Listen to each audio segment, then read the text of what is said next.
Welcome to Discography, the music podcast that delivers the objective truth about the entire discography of every single artist and band that ever existed.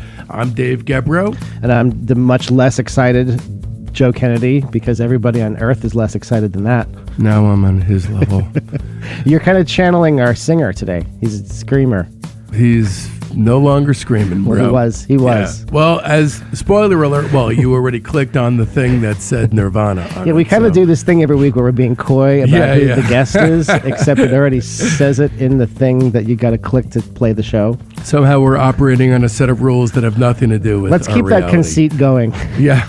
Absolutely. So there's this guy. His initials are KC. Yeah, we had planned on doing Nirvana. It was a big card flip. I mean, this early in the game, we could be doing it. We could be doing Menudo, for God's sake. But that's next week. Yeah, exactly. With regard to these guys, it was just something we felt like this will be a good one for us to do now. And then what happened was Taylor Hawkins passed away. Right. Yeah. It's such a bummer, man. Yeah. Did not see that one coming at all, I gotta say. No.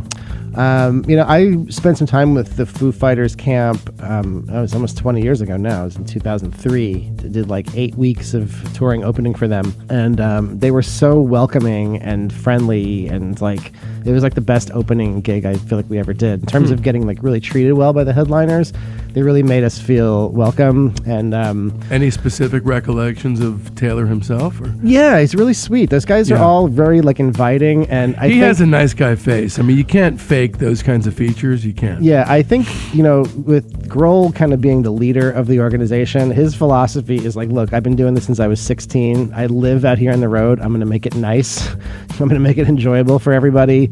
He takes care of his people. Yeah, so people tend to stay around for a long time, and it's a really positive by all accounts, Taylor Hawkins was his best friend. Yeah. So you got you got a sandy, blonde-haired,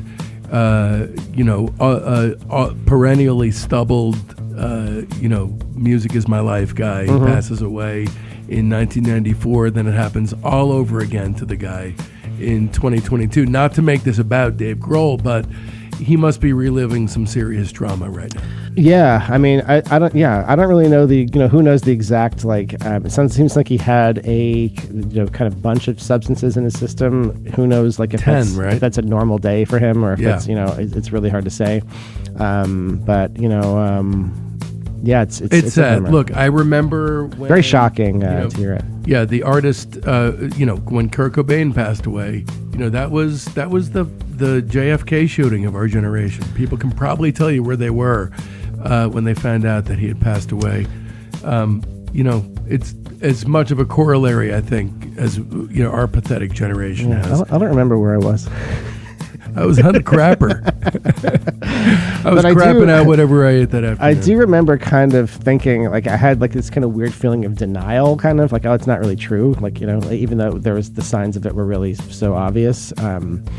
I was a fan, but I wouldn't say I was a super fan of Nirvana's. I kind of got more into them a little bit later. I feel like years later, maybe my 30s or something. I kind of had a rediscovering of them. And the main thing for me is that they became so incredibly iconic, especially when he died. Right. That as far as me being a fan of the band, because I had all the records when they came out, I bought them the day they came out. Well, that's not true. Never mind. I don't think I did. In Utero, I did. But it became so incredibly iconic, I just shied away from even listening to it for a very long time. Yeah. Okay, back to business. First things first, you need to know just how seriously we take this shit. Discography is heavily researched, and the music is always reassessed with fresh ears. What the guy said is true. We're not just covering albums. We do an incredibly thorough deep dive of all the singles, EPs, relevant live albums, comp tracks, you name it. And then every release is slapped with a rating from 0. Is it a slapping sound? Yeah.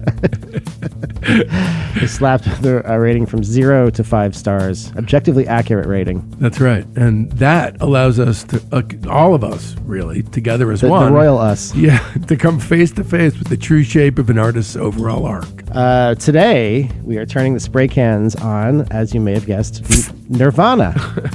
Teenage Wasteland turned to complete and total waste, man. So My guest tonight is a music professional who's toured and recorded with artists like Sia, Macy Gray, Kurt Vile, Eve Toomer, Pete Yorn, Hazel English, Girlpool, Inara George, and many others. He's appeared live on SNL, Jules Holland, Fallon, Kimmel, Letterman, HBO's Reverb, you name it. He was also the composer for seasons 4 and 5 of ABC's American Housewife, and he scored my first feature film, The Homeboy. He'll also be scoring my soon-to-be-completed post-pandemic toddler rom-com, The Alley Cats. Will you please welcome a really swell guy with a bottomless pit of anger I can most certainly relate to. Lads and ladies of Discography City, will you please, for the love of Christ and whatever the hell else compels you, welcome my co-host, an equally passionate student of music history who goes by the nom de plume of Joseph Kennedy. I didn't know I was going to be a guest on the show. Well, I decided to change it up a bit. Should I split myself into two personalities and be host me and guest me? You can't see me now, but I'm on my knees, and my hands are literally in supplication gesture. Okay. Thank you. That's very nice. No problem, bro. Hey, so what do these guys mean to you? So one of the, there's sort of, they were such an epic, iconic thing at their time because of the place and time where they came out and their nexus in like what kind of turned rock, what rock turned into at that time. So hair metal, they kind of have the reputation of they killed off hair metal, which is not, I don't think, really exactly right on. I think there was sort of some shots already fired in that particular... Hair metal was doing a good enough job killing itself off. Yeah, so... November Rain was more of a nail in the coffin than Nirvana. Well, to me, the bands that kind of... So I was a teenage metalhead. I like playing in bands. That was really the only... That sounds like a great movie title. Yeah, it was kind of the only sort of band you could play in where I was from in South Florida. They were metal bands, and that was pretty much it. You were not going to like go start a band that sounded like REM or something. That didn't exist. So, and then weirdly, there was not much of a punk scene either, really. So anybody who played music was playing in metal bands. So I would be out often in like the clubs seeing bands play when I was like maybe 16, 17. And, obviously in between they'd be playing whatever the popular hits of the day were. And I remember the first ones that kind of broke through that you would hear would be like maybe like Jane's Addiction and Faith No More. I think that was kind of overrated. Like you were starting to see a splinter of like metal that was definitely... Yeah, it got harder. It got more authentic. Well, it was sounding. definitely metal in its roots, but more artsy. They had that kind of like, it was it was like alternative metal was sort of becoming a thing. And then, the Seattle sound thing was kind of a thing a year before Nevermind came out. I remember really distinctly getting freshman year of college, getting a Rolling Stone magazine, and there was an article about like breakout bands from Seattle, and the three bands were Alice in Chains, Mother Love Bone, and the Posies. Kind of a weird cross section. Yeah. The Posies don't really seem to belong in that at all. But I owned all three of those records and I really liked all three of them. Dear 23. Mother Mother Love Bone's the only one. Right, the only one. And then Facelift. And then Mother Love Bone, of course, became Pearl Jam, basically. It's Stone Gossard and Jeff Ament. So that was already happened. That was a full year before Nevermind came out. I feel like Alice in Chains was another band that kind of like took a chunk out of hair metal, even though they had roots as a hair metal band. The thing about these guys, as far as how I relate to them, is that they were not my voice of a generation. If I had to go, and we've said it on the show before, if you're a follower, which I'm sure you are, because it's hard not to get addicted to this thing once you get started, then you know that Beck and Pavement, those were the voices of the generation type deals at that time. Nirvana were, to me, just a great rock and roll band, but this Trawl, what it wound up doing was reconnecting me with the power of their music, especially on the two Canonical records. They had become more ideas, or they killed off hair metal, or they did this or they did that, not what is the music. It was just discussions about, what kinds of impact the band had. So, right. So also there's all these scattered, magnificent masterpieces on other records, which adds up to of course, an insanely great discography playlist, if that's your kind of thing, which of course it should be. Yep. Anyway, so this is the part of the show that I love to call the run-up, and this is going to get us straight to the first releases of the band as quickly as possible. So singer-guitarist Kurt Cobain and bassist Chris Novoselic meet at Aberdeen High School in Washington. And much like Nirvana has a quiet, loud aesthetic, they have a small guy, big guy kind of aesthetic. Kurt's a little guy. Right. Novoselic's a giant. Yeah, so I guess Kurt is quiet in this situation. So Cobain, all right, check this out. Cobain wants to form a band with Novoselic, but Novoselic doesn't respond for a long time. Imagine that fucking dynamic for a second. I read that same thing. It's funny. That through. That is so weird. Okay, now let's continue. Cobain gives Novoselic a demo tape of his project Fecal Matter. 3 years later, he finally tells him, I listened to Fecal Matter, and maybe we should form a group. This is 3 years later. It's been a really busy 3 years. Yeah. It's been a really hectic 3 years. He's so loud, he doesn't really, in the dynamic thing. So their first band, The Sellouts, is a CCR tribute band. Right. The project features Novoselic on guitar and vocals, Cobain on drums, and a guy named Steve Newman, whoever the fuck that is, on bass. After a short time, the project falls through. Another project, this time featuring all original songs, was also attempted in late 86. Bob McFadden, whoever the fuck that is enlisted to play drums, but after a month, that falls through. In early 87, Cobain and Novoselic recruit drummer Aaron Burkhardt. All right. Before we move on to that next phase, I got to say, if somebody gave me a tape and it was called Fecal Matter, and they're like, this is my music, I would check it out. Yeah. I would listen. That would pique my interest. Yeah. All right. Anyway, if somebody handed me a turd, I would put that in my ear too. So I'm gonna try that. These guys. So Aaron Burkhardt comes on board, and they practice material from Fecal Matter, but he starts writing new material very soon after they form. Phase 1, run of the mill town. 1987 to 1990. I want to say before we launch into this, what we've decided to do to present the most airtight show imaginable is interspersed in between the records. We have deconstructed the With the Lights Out box set, and we have, or I have interspersed all the songs in painstaking order, exactly where they belong. So it gives the perfect overview. You can follow along in the playlist or do whatever you like. But so it kind of goes by recording date. Right. Right. So everything is by recording date. Because a lot of these were released several times and out of order. So the box set was released in November 2004. It has 3 CDs and a DVD of rare or unreleased material, including B-sides, demos, rehearsals, and live recordings.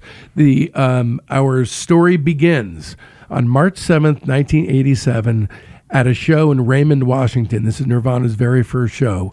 There is a sampling of that. There's a version of Led Zeppelin's Heartbreaker, which is so apropos to me, Joe, because grunge to me is nothing revolutionary. This is not like punk. This is classic rock. It seems like they're playing That's all it is. It's classic rock. It seems like they're playing it a little ironically because the rest of their material is very Melvins inspired. Right. It's very sludge metal. But this is pretty awesome. And this is very fully formed for what it is. Yeah, you can kind of hear the talent. These guys in there. can play. This is not a rudimentary thing. You can kind of hear the talent right off the bat. Yeah.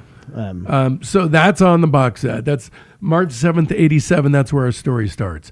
May 6th, 1987, Nirvana's first radio session on Chaos in Olympia, Washington.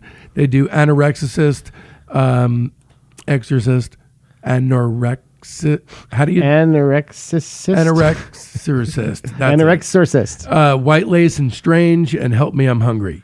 Nothing really...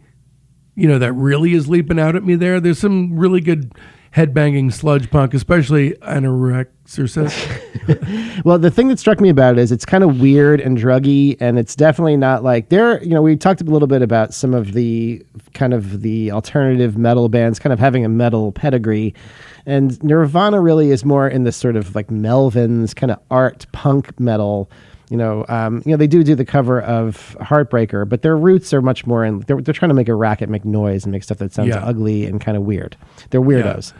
They have their okay. So there's a really major leaning towards the notion of authenticity around this time. So now we're in 2022, and no one gives a rat's ass about anything along those lines.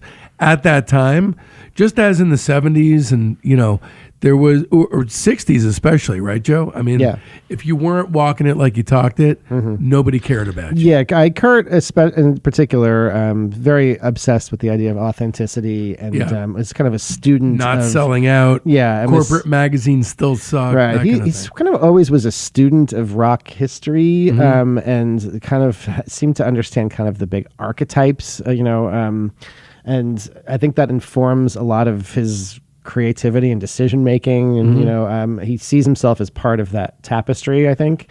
But yeah, these early recordings, you can definitely tell they're going for a sludgy art metal. Yeah. They're not trying to sound like Dokken or something. The last thing that they have bequeathed us with is why does that sound like a curse word? Is a 1987 band rehearsal from Aberdeen, Mrs. Butterworth, which to me has glimmers of later songwriting genius. Sounds a little Cobain-ish. You can hear some of the and there's also a nice piss take on The Doors' The End during a midsection breakdown. Right. That's it for 87. That's, not much to really go off of. You wouldn't be bitch slapped for thinking that they were not going to go anywhere at that point. But so during its initial months, the band went through all kinds of names. A few of them were Skid Row. It's good they didn't go with that one. Pencap Chew, which later became a song of theirs, and Ted Ed Fred, which I might add should have been the way they went. But then Right said Fred, though. Right, but Ted Ed Fred is better. It's a refinement and an idea. So they settled on Nirvana because, according to Cobain, I wanted a name that was kind of beautiful or nice and pretty instead of a mean, raunchy punk name like the Angry Samoans. So Novoselic moves to Tacoma. Cobain moves to Olympia. They temporarily lose contact with Burkhard, the drummer, and instead wind up practicing with Dale Crover of the Melvins. And their first demos are recorded in January 88. Now, let me just say, this is an incredibly fortuitous event in their development. Dale Crover is a fucking great drummer. He's a really great drummer. But the material is not really reflecting the material is not really there, but move. it's very Melvins influence still. Particularly, I think this was around the time when the Melvins had Gluey Porch Treatments, which is kind of a seminal sludge record, and I know that those guys were big fans of that record. This sounds like kind of like that. It's if you hear that record and then hear some of these recordings, I think they're maybe done roughly around the same time. And that period of the Melvins, though, and then when you have the actual, the Melvins are also a three-piece. And then when you have a huge part of the sound is Dale Crover. So when he's sitting in and playing drums, he has this style where he hits very hard. He has a massive sound. So it sounds very Melvinsy. Like they're a really super authentic Melvins sounding band. They have one of the guys. Does he have as a drummer have any kind of imprint on Dave Grohl's eventual sound? I'm asking you because I think probably yes. Unfamiliar. I would say yes. I think Grohl in particular is a big fan of the Gluey Porch Treatments record. I've heard him mention that. He's a fan of that. So I would say yes. I think I'll get around to the Melvins eventually. Everyone's got to have holes in their discography. I dig the Melvins a lot. But he's a great drummer either way. All right, so their first demos ever. There's a bunch of them with Dale Crover. Produced by Jack and Dino. Only 2 songs, If You Must and Pencap Chew. Not much remarkable about this. It's their first sludgy run-of-the-mill headbanger. Both of them are kind of a yawn for me. What do you think? There's the songwriting still in a pretty early kind of stage, and they're kind of more they're doing a style of a thing. You don't really hear as much of Kurt's like melodic voice in these yet. So that's the thing that really makes them special is when he starts to write those very melodic kind of songs. That night they did a gig, and that's on the box too. And so there's a show they did in Tacoma. They did Downer, Floyd the Barber, Ronchola. I'm sure there was. And that's with Moby Dick. So they really liked Led Zeppelin too. Again, same kind of thing. They're banging it out. Nothing overly remarkable, nothing bad either.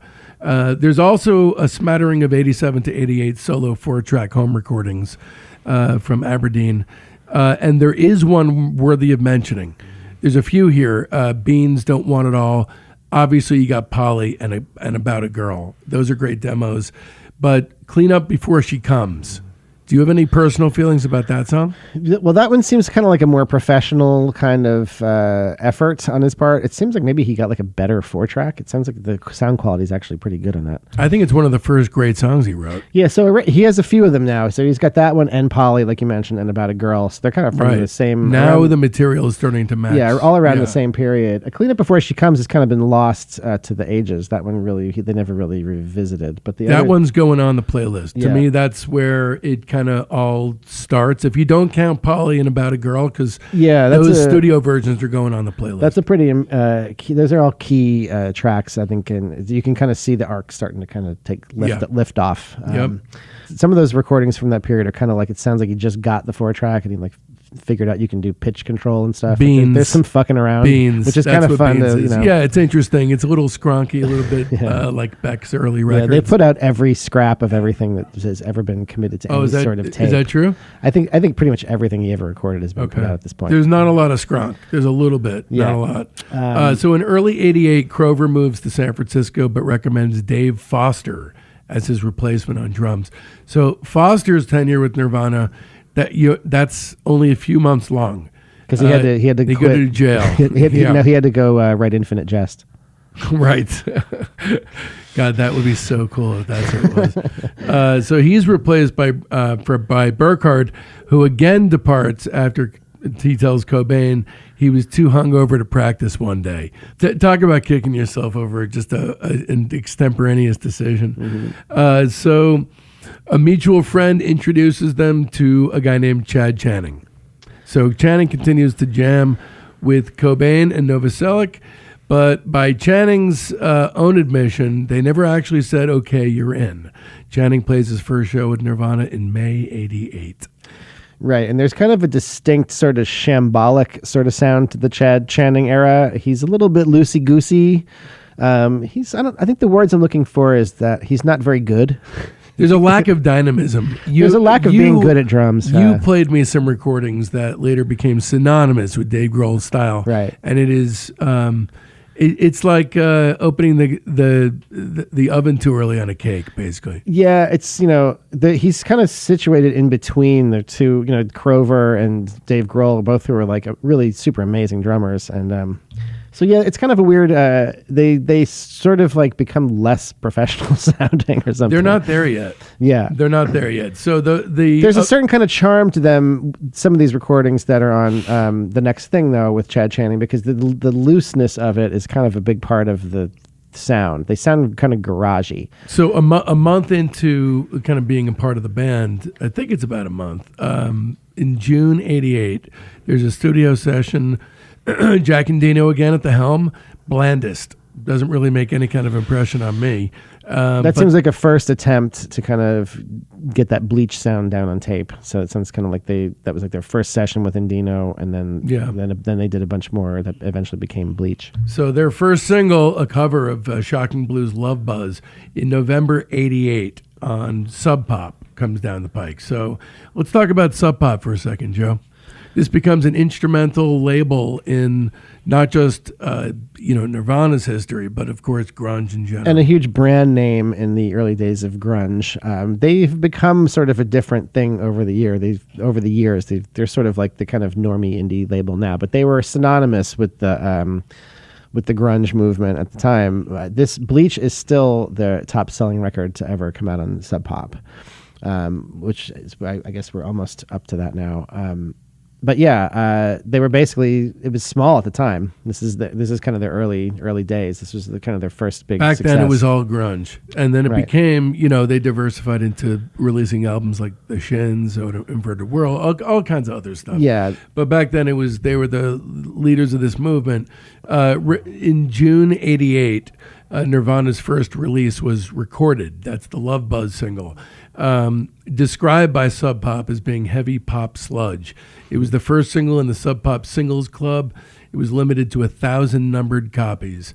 It was deemed Single of the Week in Sounds by John Robb, which was the first mention of the band in the UK press. Mm-hmm. A slightly different mix of the song you would find on Bleach, but this is, I don't know. What are your feelings on this? Well, Love Buzz is like you said, it's on Bleach, so I know it from that. This mix sounds a little bit different, not that it feels different. almost. First of all, the bass centricness of it is an odd fit for the band. It's just strange. It doesn't. It doesn't sound like their other stuff, really. It doesn't, and it has almost it's almost Middle Eastern sounding. Yeah, it kind of has that sort of scale that sort of has that kind of yeah, you're right. It does have that like kind a of snake charmer deal. Yeah, I never really loved this song. I always found the song to be kind of grating. Yeah, I don't like it. I don't like it. And Big Cheese, I like better. Yeah, that one. The flip. That one's okay. That's a pretty obscure Nirvana song. Big Cheese. I give it 2.5 stars, mostly for Big Cheese. Yeah, I gave this single 2 stars. Yeah, I should have gone less. That's all right. You got your finger on the zeitgeist of the opinion here. So from December 24th to the 31st, 1988, they recorded Bleach, their first album. It was mixed January 14th and 24th, 1989, so really completed in 89. So according to Kurt, the music on the record basically conformed with the grunge heading that Sub Pop were so heavily in favor of. He said there was this pressure from Sub Pop and the grunge scene to play rock music, and he noted that he stripped it down and made it sound like Aerosmith. He felt like he had to fulfill these expectations. At least that's what he says, his revisionist take on it. Yeah, in retrospect, it's kind of weird to think of grunge as a label, and then because it sort of it became a catch-all thing for everything. It became like, Alice in Chains is grunge, and like Creed is grunge, and everything was grunge. But it was a pretty specific subset of a scene. Who are the other, like Mudhoney you kind of think of? Is it Tad? Mudhoney feel like a more a more apt comparison, or more more of a reflection of the ideals of grunge, if you could say that it actually had ideals. I guess so, yeah. But the point is, it was kind of a much more micro genre kind of thing than, it became like, grunge was to this 90s what, like, I think psychedelia was to this. It became this like huge umbrella that encompassed everything. I mean, I think with these guys, honestly, for the most part, it was an accident. So in 2001, Chris Novoselic did an interview with Rolling Stone, and he says that they had a tape in their tour van that they would listen to all the time at that point in history. And it had an album by the Smithereens on one side and an album by Celtic Frost on the other. And he just thought that the combination just seeped into their sensibility. Yeah, and they are like a lot of great bands. They're great synthesists. They take all the cool shit and then they like good things, and then they turn those influences with their own talent into something that's unique in their own. So, yeah, I mean, they obviously they went to the Pixies. That's a big influence on them, and there's definitely a distinct sense that John Lennon's sense of melody is very influential to Kurt. So, also with regard to lyrics, his lyrical sensibility, at least this time out, it's pretty negative, pretty downbeat.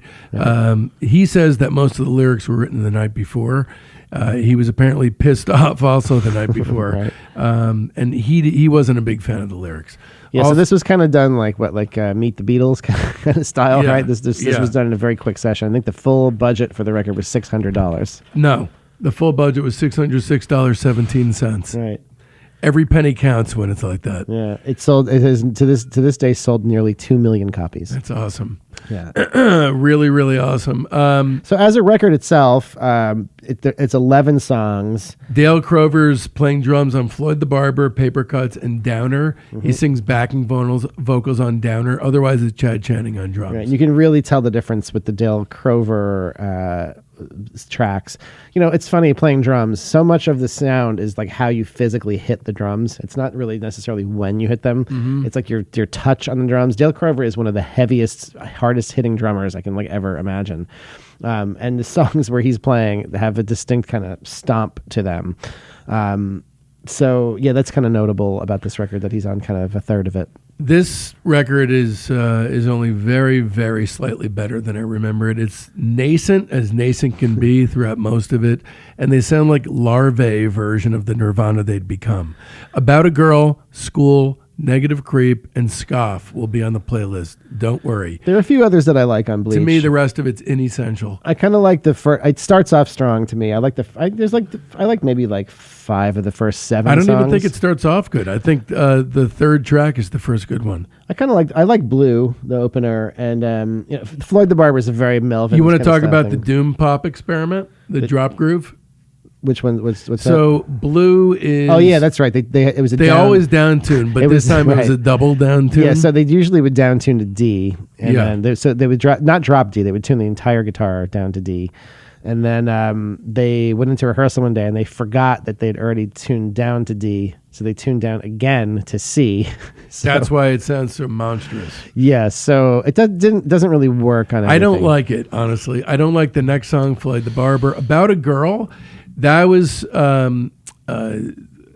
so he reportedly, Kurt spent an entire afternoon repeatedly listening to Meet the Beatles, and the result of that was About a Girl. This is the first sign of irrefutable greatness. Yeah, this is a great song. This is obviously not like anything else on this record, but it is very much what they leaned into the next time around. He sort of leaned into this kind of song.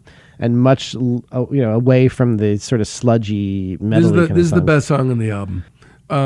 That's the best song on the record, but then you have the second best song on the record coming directly afterwards. No Recess! Yeah. So School has always been one of my favorite That's a jams great of theirs. song. It's so simple. It's so Alice Cooper-y. Yeah, it's just basically that one riff. There's only like 2 lyrics in the whole song. Yeah, it's really good. They've always played it great live. It was kind of a staple of their live sets. I love that kind of sound for them. It has kind of a sense of humor to it. The riff is just such a great dumb, like lumbering kind of riff. Yeah, that's great. Negative Creep is another one. That's got the Sweet Young Thing Ain't Sweet No More. Yeah, Daddy's Little Girl Ain't a Girl No More. They kind of got into some trouble for that. He kind of admitted that he wouldn't even be. I think it was an unintentional thing. But the funny part of it is, he belabors that section is so long. Yeah. That it's just normally you wouldn't have raised any kind of cocked That's eyebrow. just a great stony sludge, like churning pile of sludge. That song, "Sweet Young Thing Ain't Sweet No More" is easily the better song. But but Negative Creep's got its own charm to it. Yeah. It's a song. They were good at that kind of thing. Scoff is a great deep cut from these guys. Yeah, that's when it starts to tail off for me a little bit. The last 4, I give this record 2.5 stars. I'm not wild about it. I gave it 3. We're pretty much in the bandwidth there. Yeah, it's not amazing, but I kind of think it's kind of sort of half good, maybe a little less than half. I think it's a little less than half good. You may not be aware, but it's true. Nirvana had a song called "Mr. Mustache." I did know that. That is a real thing. Yeah, I did not know this before this. I did not remember Mr. Mustache from the halcyon days of the '90s. To say, Mr. Mustache. All right, so moving on. Spring 1989 studio session at Evergreen State College Audio Studio in Olympia. The song "Dive." That's on with the lights out. Then recorded. That's awesome. Recorded June and December of 1988 from side 1, and August 1989 side 2, the Blue EP, BLEW. So with this, you got 4 songs on here: Blue, Love Buzz, Been a Sun, and Stain.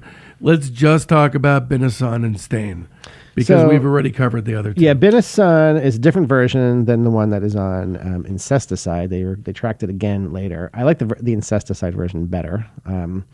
But Stain is cool though. These are both cool songs. They're both cool songs. Been a Sun especially. Been a Sun is a great song. Yeah, so this is a pretty interesting period, this sort of middle period between Bleach and Nevermind. There's really only a handful of things that they did, but they're all kind of cool. They're all kind of like building. They all point the way, and right. some of them do more than just point the way. Been a Sun is one of those. Yeah, Been a Sun's really cool. They're both excellent songs. Stain, I think Stain is solid. I think Been a Sun it goes beyond that. Yeah, Been a Sun's a real like kind of gem of this period. But these are kind of 2 of the stronger tracks from what later became Incesticide. Yeah.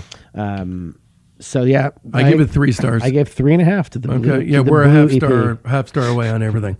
All right, August 20th and 28th, there's a 1989 studio session in Seattle with Jack Endino on the board again. So this is a studio session for The Jury, which is a Leadbelly cover band featuring members of Nirvana and the Screaming Trees. They hung them on a cross, Grey Goose, and Ain't It a Shame. You have anything specific to say about that material? These are interesting to hear. This doesn't seem really like Nirvana canon. It's interesting to hear Kurt sing in this sort of blues voice. Mm-hmm. They're all kind of they're blues standards, kind of, these songs. Mm-hmm. He's not bad at it. Yeah, he's a really good singer. We haven't really mentioned that yet. He's a pretty impressive singer. He's got a great voice. He's capable of a lot of different. He has a wide range. Even when he sings pained. Yeah. Even when he consciously sings pain. Yeah. It's fine. He can convey he can convey a lot of emotion as a singer. I think that's maybe why people love him and the band as much as they do. It's the kind of authenticity that comes out of him. He doesn't seem like a polished, like rehearsed singer. It seems kind of very raw and natural. He cut his vocals quickly. Yeah, most of the stuff that you hear is first take stuff, apparently. Yeah, and he does a lot of different things. And in Utero, there's not even double tracking. Yeah, there's some double tracking. Sometimes on choruses, really? they pop in double tracking on choruses sometimes. But he's a pretty astonishing singer. Thank you, fact checker. And so but this is a kind of different style of singing for him. Right. Singing in this kind of blues style. I think he's kind of he just has kind of a different take on this than he does when he's singing for Nirvana. Right. Maybe the only thing I think he ever did that was not under the Nirvana banner. Is that true? I don't think he ever did anything else that was not Nirvana. That's interesting. Talk about loyal. Yeah. So the next month, September 89, there's a studio session where he does Token Eastern Song, Even in His Youth, and Polly. Then we're into 1990. Things start to get a little headier now. April 2nd to the 6th, there's a studio session with Butch Vig doing Pay to Play, which is an early version of Stay Away. That was previously released on DGC Rarities, Volume 1 in 94. And also Here She Comes Now, the VU song, previously released on a split single with the Melvins in 1991. Mm-hmm. That's a pretty neat cover. Yeah. Now we're in phase 2. Unlocking the Magic Formula, 1990 to 1992. Now we're in some pretty heady waters, wouldn't you say, Joe? Recorded July 11th. That was rhetorical. That's why I kept talking. July 11th, 1990, the Sliver single. Take it away, Joe. Yeah, so this is Sliver and Dive are the two singles that Right. are listed here. Both great songs, a great single. I would say masterpieces, actually. Yeah, I love both of these songs. This is where they really dialed in the Cheap Trick energy. Yeah, they're starting to show kind of a different sense of like layers and textures on things. Like, Dive has a great kind of sonic thing going on with it. And, Sliver is this kind of like a very bouncy, peppy kind of song, but it has this kind of vaguely disturbing lyric about him being a little kid. And it's a little kind of vaguely creepy, but still a really fun song. And there's just kind of they seem to have just kicked it all up a notch here. They're just kind of operating at a higher level in general. Do you know what the reason for Sliver was? Sliver was one I thought that he just wrote like last second or something. I'm just saying conceptually. Oh, he wanted to do something kind of goofy. He wanted to do something kind of. Well, yeah, he did. He actually said, I decided I wanted to write the most ridiculous pop song I'd ever written. But the reason why, though, is in order to prepare people for the next album. Oh, yeah, I didn't know that. Because he thought like, oh shit, how are people going to make this jump and be able to accept the sort of Bay City Rollersy vibe to their, to their grunge. Right.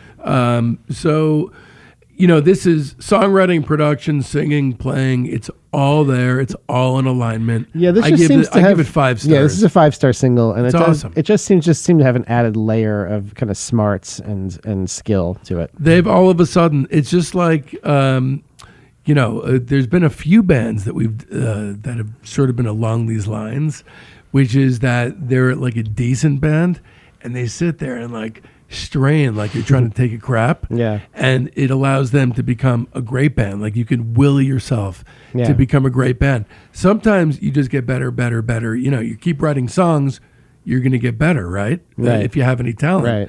But with some of these acts, it's like, you just like on a dime, they went from decent, like following the rules of a certain scene, to great. Yeah, I think there's also a thing of like, following the thing that you're good at. Like Right. oh, I can write this kind of song with this kind of melody, like about a girl, and I should do more of that. Like that seems like that's maybe a path to like that's I think that's And also you ingest influences to the point where like you explode and the real you comes out. yeah. I think also those are the kinds of songs that he found more enjoyable to make. Like Right. I think it's kind of like doing this sort of sludgy riff thing. There's kind of a ceiling as to where you can really go with it. Yeah, you can yeah. really kind of make a play for greatness if you can write great songs. Yeah, that to me was a dead And he always end. had that ambition of being great. That was the sausage grinder Yeah. for them. Yeah. It comes out different the other side. For them, it came out better than most of their influences. So in September, Sliver's been out for a couple months. They do, Kurt does a solo radio station on the Boy Meets Girls show on Chaos 89.3 in Olympia. Opinion, Lithium, and Been a Son. Host Calvin Johnson. That next month, October 21st, they did a radio station in London with John Peel, D7. Then 1990, Boombox recorded home demos in Olympia, Sliver, and Where Did You Sleep Last Night, which brings us to the Hormoning EP, recorded October 21st, 1990, and January 1st, 91, released a year later, January 27th, 92. Yeah, so this was a tour-only EP. Released in Australia and Japan only. Yeah, you could buy it at their shows on the tour. 4 of the songs on this are covers, which hadn't been released previously. The remaining 2 are Nirvana originals. For me, for my money, the 2 originals, those are the 2 songs to really pull off onto the playlist. Aneurysm and Even in His Youth. Yeah, so Aneurysm is probably one of their best songs they have done yet to this point. It's one of their more ambitious. It kind of has a bunch of different parts to it. Has the great hook, the Beat Me Out of Me hook.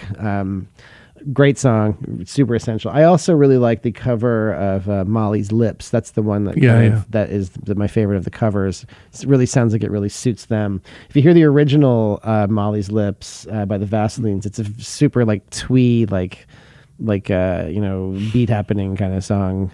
But their version of it's really kind of reinvents it. It's a cool cover of it. But I do recommend checking out the original too by the Vaselines. I give this 3 stars. I give it the same. Awesome. It's an awesome little confection of tossed off classic material and covers. It's well worth the while and ultimately better than Bleach. Now, again, this was picked over for Incesticide, which would come out a few years later. Some of the best stuff in this is when ended up on that. So Incesticide is sort of an era capper. It also acted as product that Sub Pop could then sling to Geffen, which they made a pretty penny on. I think it ends pretty much here. I think those were the last things that made it onto the next thing on the list here. Incesticide takes a whole bunch of cast-offs that were recorded from 88 to 91 and released it in December of 92. So Nirvana are being, are at this point, like getting bigger and bigger as a band, and you have Sliver, you have B-sides, demos, outtakes, cover versions, radio broadcast recordings. It's not an official follow-up to Nevermind. It did reach number 39 on Billboard, though. So moving on, January 1st, 1991. So we're done with 1990 now. Right. In 91, there's this, and this is by a run-up to Nevermind. Right. So there's a January 1st, 91, a studio session at Music Source Studios in Seattle where they do Aneurysm.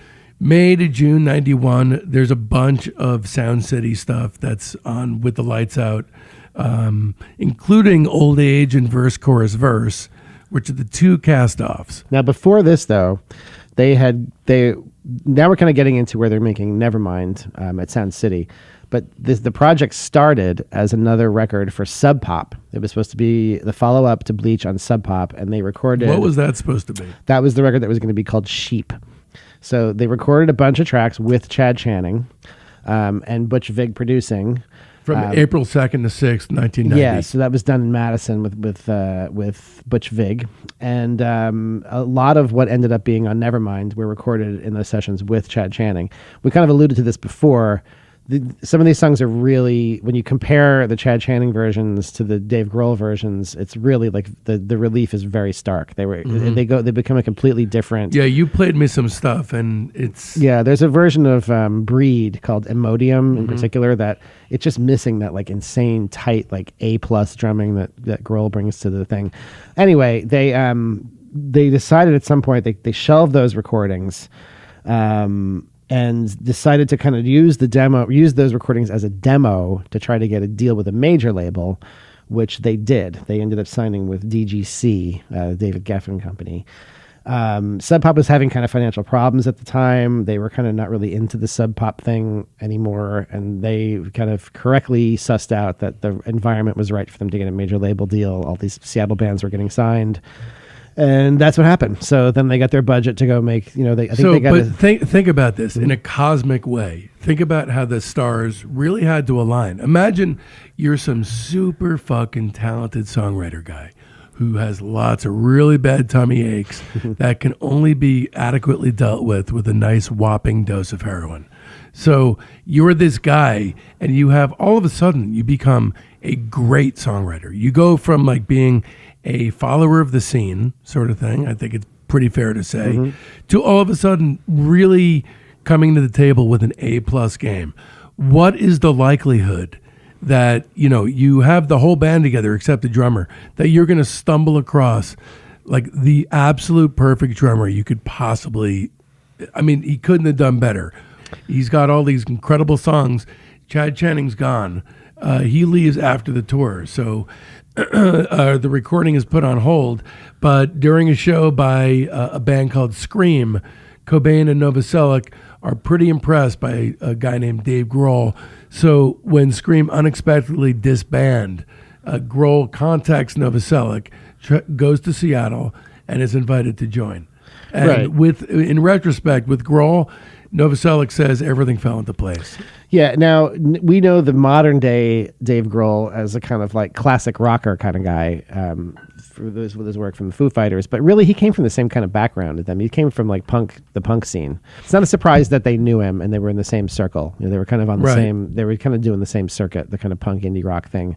Was a natural fit for them. You really can't overstate the what it meant to them musically to add him. They instantly became this very polished, powerful, sort of very different kind of thing, not sludgy and kind of sloppy like they were with Chad Channing. And they had a little bit more money. They had more than $606.17. Yeah, they got a I think the budget had $65,000. They got a proper budget. They went to Sound City, as is very well documented at this point, and this is May and June of 1991. So at the time of writing the record, Cobain is listening to all kinds of bands: Melvins, R.E.M., Smithereens, Pixies. He was getting more melodic. So, Sliver was a big development. A lot of, let's talk from a musical point of view, right? So he's starting to do a lot of stuff with primary power chords, right? Yeah, he's sort of got this style of like chord change and melody that it doesn't really sound specifically like any John Lennon sort of move, but it's sort of in that sort of incisive kind of style of songwriting that Lennon has. His aim for the material for this record was to sound like, he says, the Knack and the Bay City Rollers getting molested by Black Flag and Black Sabbath. Yeah, they sort of pull that off. Yeah, yeah. He's really does have a voice as a songwriter. And when you hear, there's been a million imitators who just don't have that kind of melodic integrity at the core of what they're doing. This, these songs on Nevermind are, have a lot of melodic integrity to them, the same way that a quality like John Lennon song would have. I'm not saying that he's as good as a songwriter, but he gets compared often. There's a similar spirit to it where it's just like he just finds that little nugget of melody that it's also really stays with always you. Kicking against the pricks. kind of thing. Right, right. It's always punching up. Always punching up. What's the deal with that watery sound effect on "Come As You Are"? That's like just a chorus. That's just kind of a wide chorus. It's probably like a Boss CE1 or something. Is he communicating with dolphins there? I think it's just a chorus. I think it's just a chorus pedal. Nevermind's recorded in pretty straightforward fashion. It was done at Sound City, Butch Vig. Not a lot of there's a lot of people I've heard say over the years that Pro Tools was used on Nevermind. Mm-hmm. That actually turns out to not be correct. The studio did have an early version of Pro Tools, which was called Sound Tools at that time, but it was very. Was it used? It was not used on Nevermind. Okay. It was very cumbersome to work with. Like you would make like an edit, and then you'd have to wait like 45 minutes for the computer to render the audio that you made in your edit. They ended up not using it. It said that there is something very machine-like sounding about Nevermind, and it does sound in a way like it's kind of on the grid, but that's just because Grohl is such a good drummer. His drumming is so, I don't know, maybe he played to a click on some things, but it's really like it sounds like it's perfected in Pro Tools, but it's really just how he plays. He's a very precise, immaculate kind of drummer. He's really pretty amazing. So it's released in '91, but in January '92 it gets the #1 on Billboard, and at this time it was selling about 300,000 copies a week. Right. Now, in my life at that time, and I don't think you were really in my life at that time. No. I think you were in Syracuse. Yeah, I'd left, yeah. So I'd left your life. You left my life. So for me, I had the album, and I liked the album, and I heard it quite frequently wherever I went. But, I recall at that time being way too blown away by My Bloody Valentine's Love List to think that this was something revolutionary. Well, I remember for sure when this came out, like I played in a band and we covered a bunch of these songs. I don't think we covered Smells Like Teen Spirit, but I definitely played like Come As You Are and like In Bloom and maybe Lithium. I feel like I played in bands that played these songs. So I kind of got to know them very well. It's definitely, at the time, I definitely remember it as a very positive thing because wherever you went, you'd hear Soundgarden coming out of people's car windows. You'd hear... It was an improvement over what it was before. But then within a couple of years, at every traffic light, you hear fucking Korn at every car window. Yeah. Puddle of Mud. Well, it didn't take Linkin long. Park. Yeah, I mean... So let's talk about the glut of fucking complete horseshit that was inevitably to have streamed and sluiced its way down the pike as the result of this record. Well, look, it's not any secret that people that run major labels are, they're not like big music fans. They're like guys that are like, they want to make a buck, So the format of where Nirvana fit in radio, they kind of took over like what was rock radio. So bands like that, all of those bands from that generation, Nirvana, Pearl Jam, Alice in Chains, Soundgarden, they muscled everything off of rock radio. Mm-hmm. So if you're like a record label guy, you're like, okay, I got to sign a band that I can get onto rock radio. What sounds like this? So it got kind of like watered down like in a very quick fashion.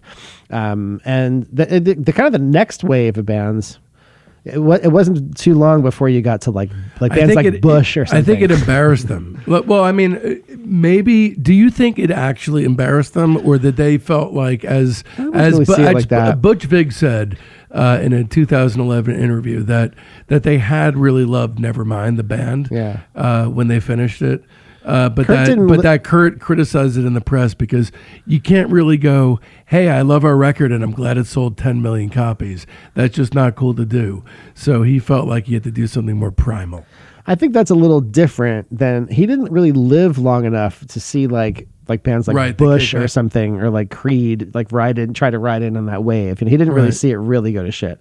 I think it's more like a sort of, when you get to be that huge, you start, and the crowds get really big, you start getting a lot of like punters out to the show. You start to get people out to your show who maybe you don't personally identify with. That was his big nightmare. Some people can deal with that, like I think like Dave Grohl is not like, he's a very everyman kind of personality.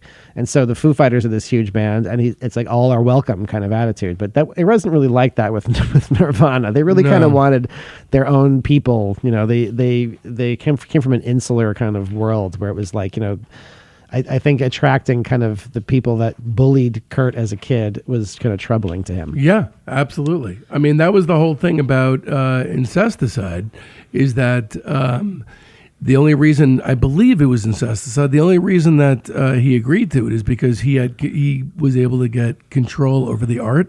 So Right. he put in the liner notes. There's a whole kind of screed. proto woke kind of screed Exactly, about toxic masculinity and all those sorts of things. Okay, so this is like some irrefutable work of greatness. So you can't say anything negative about this record. I mean, it was ranked 17 on Rolling Stone's list of the 500 greatest albums of all time. It was actually upgraded to number 6 in 2020. And Chris Gow, in retrospect, gave it an A+, which is noteworthy because, he's the dean. Let's start with Smells Like Teen Spirit.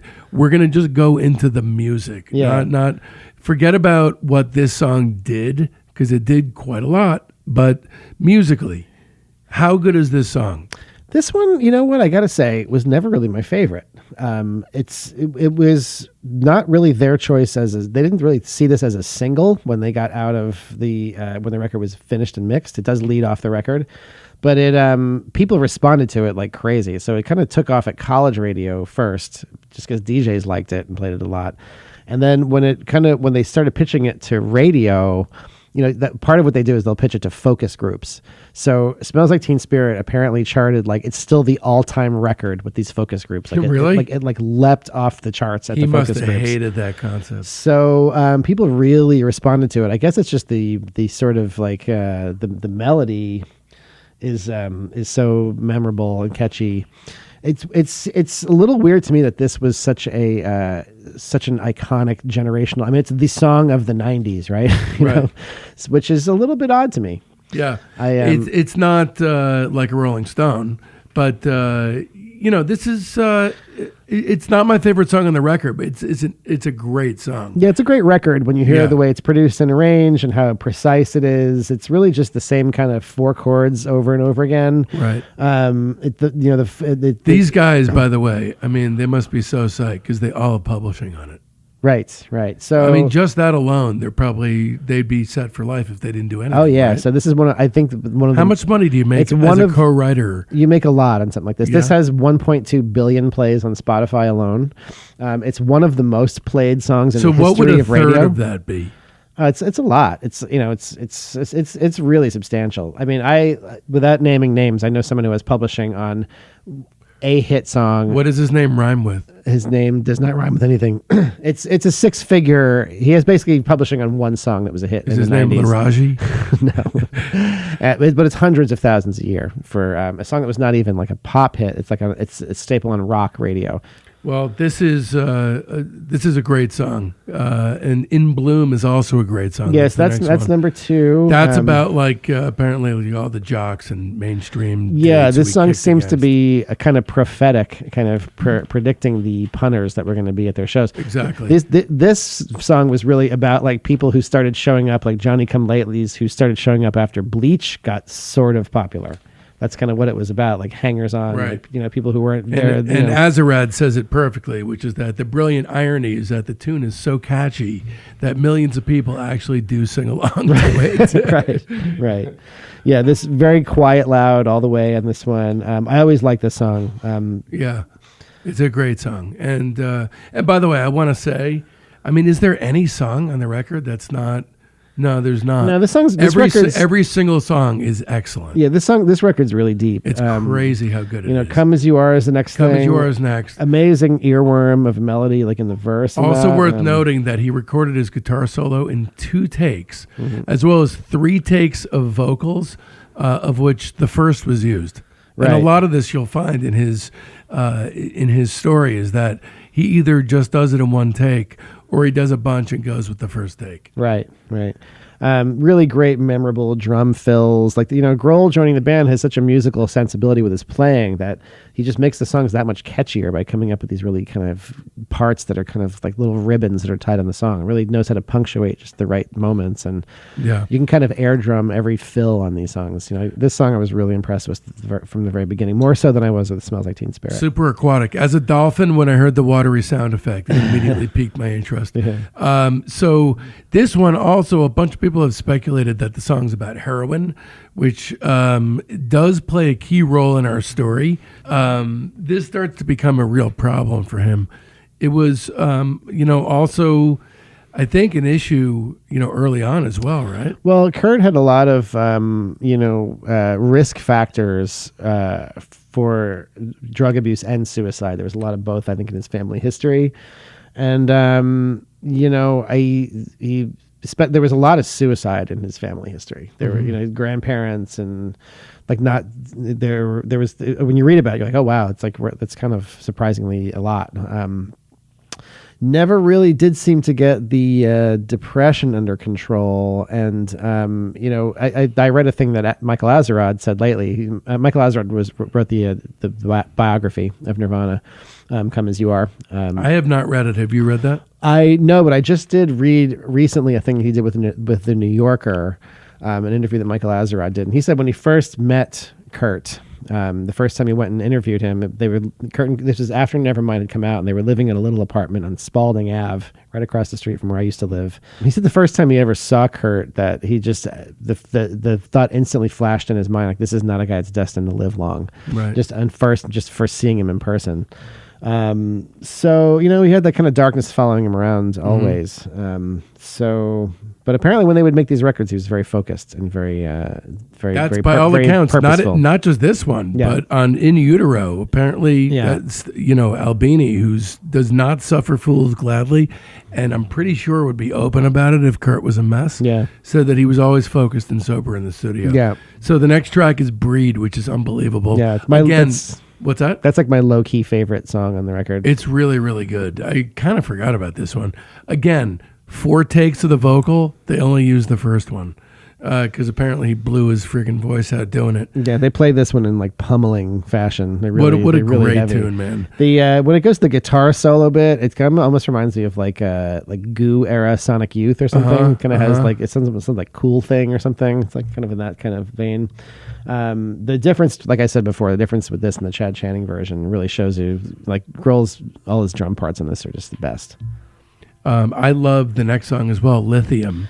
This was another huge single, another one that's like a staple of classic rock radio. And that section, I'm a big fan of like intense sections of songs as well, obviously. Yeah. And capitalizing on knowing it's intense and capitalizing it properly. Yeah. I love you, I'm not going to crack. I'll kill you, I'm not going to crack. That whole section is so intense. Yeah, they really build the drama on this one a lot. Yeah, it's great. Another great single. Great melody all throughout. So that one holds up. You heard it a billion times, but it still holds up. It does. Every single time is just as powerful as the last. Then you got Polly. Polly is another amazing one. So the recording actually featured... Cobain actually played a 5-string Stella guitar that he purchased from a pawn shop for $20. Mm-hmm. He didn't even bother changing the strings, and apparently barely stayed in tune. Now this one survived from the sessions with Chad Channing. Exactly. So this survived from the Sheep era sessions. Right. Now, remix, not completely though. I think they did some overdubs on it. Right. There's like stuff on it. Yeah, like I think the original tracking, I think, was from that date though. So that's a great song. Territorial Pissings, notwithstanding the intentionally shitty opening version of Get Together, is a great song. It's sort of like it's like boomer baiting, right? It's sort of like, you know. But it's a little bit too easy in comparison to the rest of the record. It feels like the only section, actually, Joe, this time through as a trawl, this pulled me out of the experience of listening to the record. Just that little intro? It did, because I listened to what felt like a classic rock record. Then all of a sudden, I was in Generation X. Then I was back in classic rock album territory. I kind of don't mind it. It's kind of dumb, but it's dumb. It's a dumb joke. It's a great song though. And Drain You is next. So Territorial Pissings, before I move on, that really, like, to me, like, that shows off their punk cred. Like, that's really what punk should sound like to me. That song is like it's just a scream into the wind. You know? It is. That song rips. They play it great. That fucking guy, he's dead, but he makes so much friggin' money. He was off a this really, song. really great screamer. Yeah. Drainy was next. So apparently there's more guitar overdubs on this one than any other songs on the album. There's 1 clean track, 5 distorted tracks, 2 using a Mesa Boogie amp, 2 using a Fender Bassman amp, and 1 that they called the Super Grunge track using a pedal on the Fender Bassman. Mm-hmm. What a song. Yeah, this is kind of, these, now we're kind of getting into the sort of album track section of the record, but it's very strong. So yeah. This is another great example, by the way, of Dave Grohl's drumming. Yeah. Yeah, and really punches all the parts up, and you kind of get a really distinct sense of like what's a verse and what's a chorus in a Nirvana song. Yeah. They got the arrangements down. That's interesting. That's an interesting way to put it. Lounge Act is next. That's really good. That's maybe one of the most obscure songs on the record. Maybe it's the most probably obscure, the most. But I would have to say. In fact, funnily enough, it's the only one I didn't write any notes about. Yeah, but it does have their classic kind of melodic integrity to it, and they play it great. So I mean, there's really not a bad song on this record. There's not. In fact, forget about not a bad song. There's not a single song that's less than great. Yeah. Not a single song, which is crazy. Yeah. Stay Away, manic, furious intensity, the whole monkey see and monkey do. I don't know why. Not too dissimilar to Breed, kind of a cousin to Breed a little bit. Great song. Then my Come From Behind favorite, honestly, from the album came out, On a Plane has always been my favorite song on the record. That one's really great. I love this song. It's a song written about writing a song. So lyrically, it's interesting. Melodically, it has the best melody on the whole record, as far as I'm concerned. Yeah, this one's like, this is 100% music, 0% bullshit on this song. This is one of the ones like the melody is so strong, and I mean, this is this made Poison and Queensryche seem pretty fucking silly. Yes. This is like a buried album track, and they're operating at they have so much good material for this record. It's an embarrassment how much crazy good stuff they have. And it caps the whole thing, has an elegance that reaches a pinnacle on something in the way. So this is kind of a great example of his self-mythologizing style. This is apparently about his time living under a bridge in Washington. Apparently, that would have been impossible for him to have lived under this particular bridge. Mm-hmm. He's got the self-mythology thing down. He does. He does. It is absolutely. It's an incredible song. Yeah, it's an all-time classic album closer. Really moody kind of thing that's kind of unexpected, and it sort of like leaves you in a kind of questioning sort of note with the record. Right. I love not the vibe. A happy ending. Yeah, I love the vibe to the recording. It's sort of like his voice is like very intimate and up close in the verses when he's singing very quietly, and then when it goes to the chorus, it's like it's double tracked and it really fans out. And this definitely does have a Lennon-y sort of a thing to it gives it that great lift when it goes to the double track. Perfectly natural way to end the record. And then there's like a hidden track thing. Endless, Nameless. So this is sort of... you remember hidden tracks? So let me ask you, as far as the advent of hidden tracks, is this the birth of the hidden track? I don't know. Because this is definitely the popularization of it. I guess. This came out and all of a sudden... If you were trying to hook into the grunge movement, you were doing hidden tracks. The one that stands out to me, the one that I used to love it, I would play it through the whole way, is the Flaming Lips Hit to Death in the Future Head. Mm-hmm. There was about 30 minutes of pan thunder. It would go bam, bam, bam, bam, back and forth, and I would just sit and listen to the whole thing. Yeah. This one is a great song, though. This is kind of more like their kind of Melvin-y kind of way of playing. Yeah. This was kind of more of a throwback sort of thing. Right. Pretty neat. Yeah. I wouldn't say it's the best song on the album, but... it almost doesn't count as a song on the album because of the whole hidden track thing. It's not canonical. Right.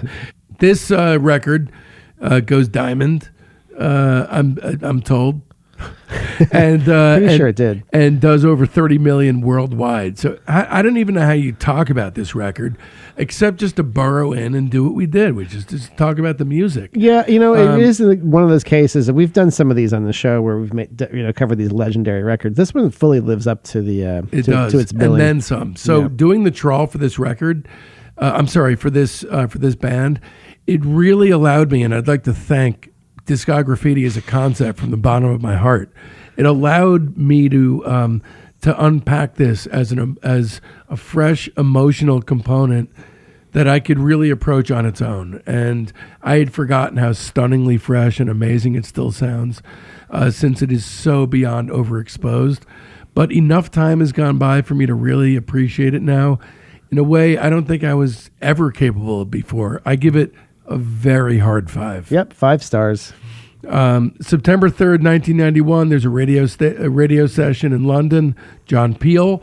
They do Endless, Nameless, and Dumb. That concludes phase 2. Phase 3, Better to Burn Out or Fade Away, 1992 to 1994. 91 or 92, solo boombox recorded home demo, All Apologies. That is what I chose to open up this phase, because that demo, for me, that song is a suicide note that just happens to be a song. So what better way to kick off phase 3? Now, they were touring. They toured Nevermind some. They toured it a good amount, but they didn't really go bonkers with touring. They kind of got burnt out. Right. So they're kind of back at it, kind of, trying to make some recordings fairly shortly thereafter. Right. So they didn't go tour for like 2 years or something. There's only, in early 92, they only have one studio session in Seattle on April 7th, 92. They have Oh the Guilt, then Curmudgeon, and then Return of the Rat. But then for 6 months, there's no studio sessions at all. October 25th to 26th in 92, Rape Me. There's a studio session with Jack Endino producing. Then fall or winter of 92, solo boombox recorded home demo of Serve the Servants and Very Ape. So now Kurt is moving into In Utero material. Right, they're kind of working out the new material. Right. So winter 92, band rehearsal, Scentless Apprentice. There's 10 minutes of that on With the Lights Out. January... Now, at this time also in 92, they're getting kind of pressured to make another record. Right. They wanted one for the holiday season of 92. It just was not going to happen. They were nowhere near getting it done. So they put out Incesticide then as kind of a holdover. But it shows you that there's that much hunger for Nirvana product. The Suits must have been just crapping their pants waiting for this next record. Which there was some stuff coming before In Utero. We'll get to that. This is just sort of the fragments that they were that we have access to on With the Lights Out. So January 19th through 21st in 93, there's a studio session in Brazil. And that's kind of an interesting one. It is an interesting one. This is sort of an outlier. Heart-shaped box, I Hate Myself and Want to Die, Milk It, Moist Vagina, Gallons of Rubbing Alcohol Flow Through the Strip, and the other improv. So Gallons of Rubbing Alcohol is actually released on non-US versions of In Utero at the very end. The rest of it is material from that time.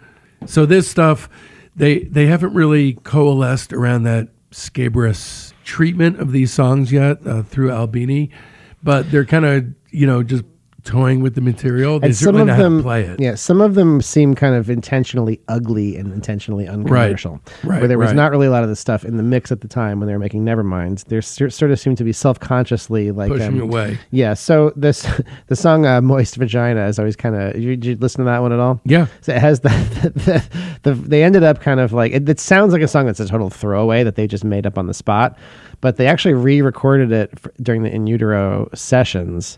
These songs kind of stayed in the mix for songs that were going to be considered for In Utero, even the lesser ones, right? Like Curmudgeon and Moist Vagina. Yeah, they wanted to reprove that they had authentic credentials. So right. There's also a 93 solo boombox recorded home demo of Penny Royalty. And then February 12 through 26, there is a studio session with Albini, where they do Marigold. And we'll talk about that, and Sappy.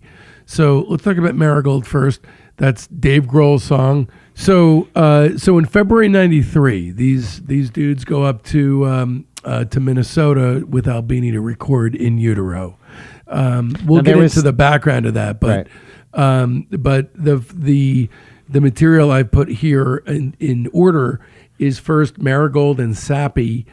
These are sort of outtakes here, where Marigold is not used on the record, but it's released as a B-side to Heart Shaped Box. It's a great song. That's pretty cool. It's Grohl. It's Dave Grohl. Yeah. Kurt did not play on the track. It is. Oh, is that the case? Yeah, I didn't know right. that. It is Dave and I Chris. still think this should go on the playlist. I actually am a big fan of this. It's pretty cool. It's low key, kind of like, You hate it. Okay, so Sappy. Sappy is also called Verse, Chorus, Verse. Let's get into that. It was also a hidden track on a certain album. That's right. No alternative. So this, of course, kicked up more mystique for the band. This was the first thing from the sessions to see the light of day as a release. Right. So No Alternative, the album, is that's like really peak 90s going on right there. It is. It was a charity record, and had a lot of your favorite 90s. There's a couple of really good things on it. There's the Smashing Pumpkins song, and that's great. Glynis. That's one of their best songs. Yeah, that's on the No Alternative. I really love that. So this was actually initially supposed to be the 12th song on In Utero. It got dropped from the track list. This is definitely going on the playlist. This is released in October '93 on the No Alternative comp.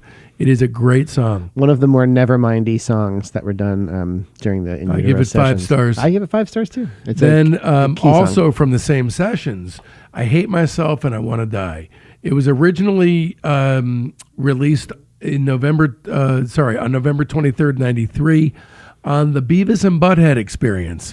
One of the least intense ways for a song about suicide to come out. No, I recommend the version that has the Beavis and Butthead intro. It's the first. It's the first song on the record, and there's on the Beavis and Butthead record that is, right. And there's a lengthy intro with Beavis and Butthead.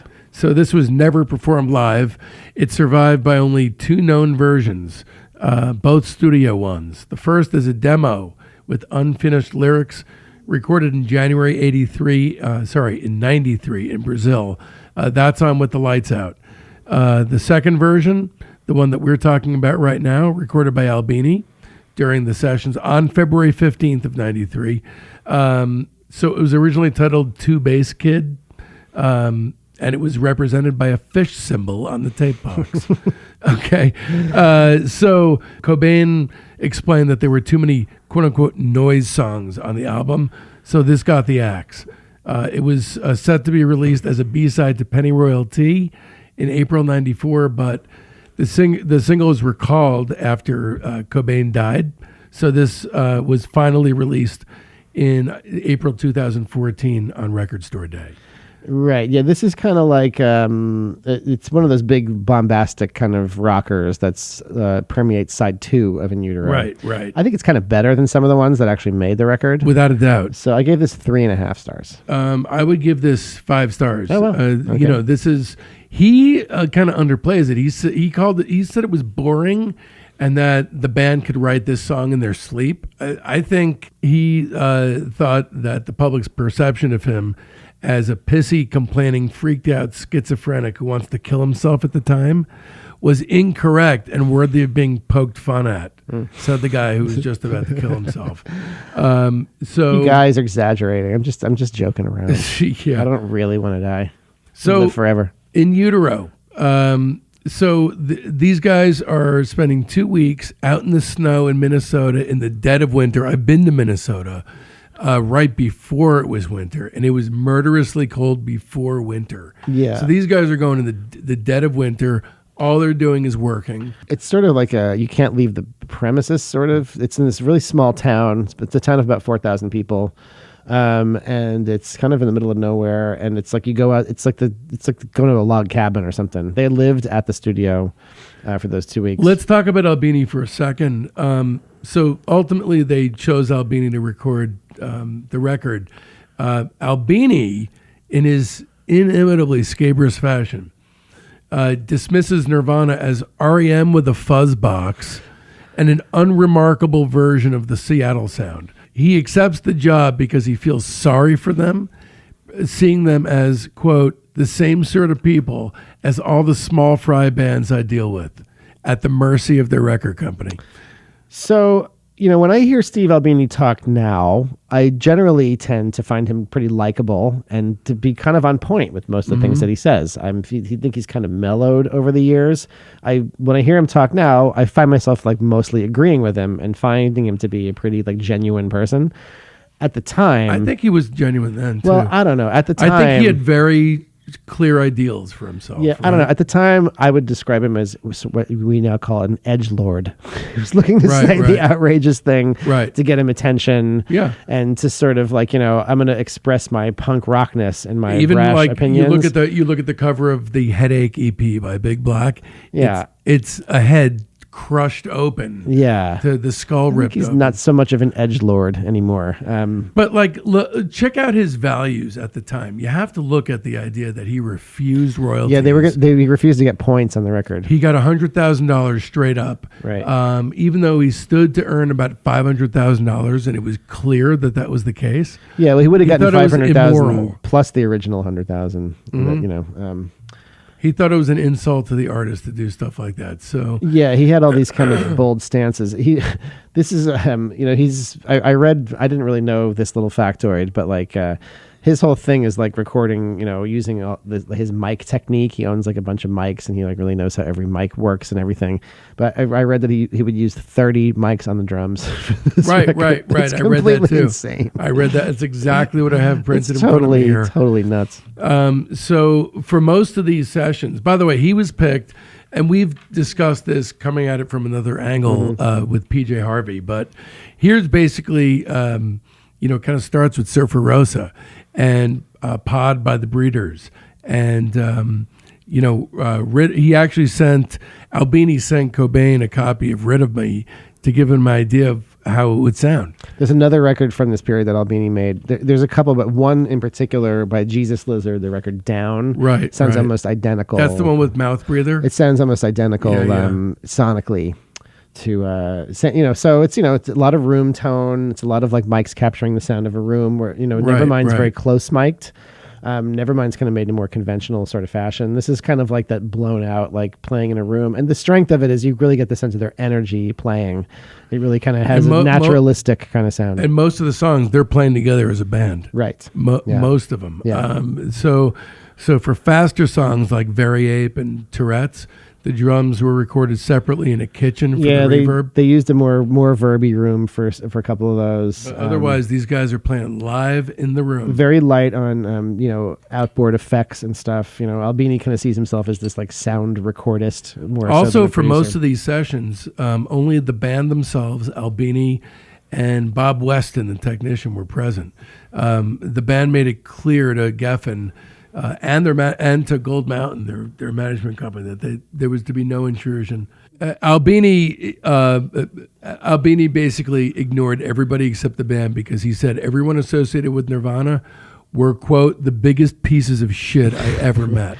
Yeah, so this is really a situation where these guys are like, I think he's probably right on. The when they deliver the record, both the management and the label are both like, oh no, this can't be the record. This is where are our hits, Right. Now the original, there to me there were 3 songs on this that seem like obvious singles. Heart-Shaped Box, All Apologies, and Rape Me. Rape Me is obviously problematic as a single to get like radio play and things like that because of the title and the subject matter. So that kind of left really 2 songs that were kind of like pretty obvious singles. I think they were hoping to get a record that had like 5 hit singles on it. And like, I only hear 2 singles on this? Serve the Servants is single E. Sort of, but... The verses. Yeah, but not really though. Not really in that kind of never. That's probably the most straightforward kind of song like that. One interesting thing to take note of is that reportedly Kurt recorded all his vocal tracks in 6 hours. Right.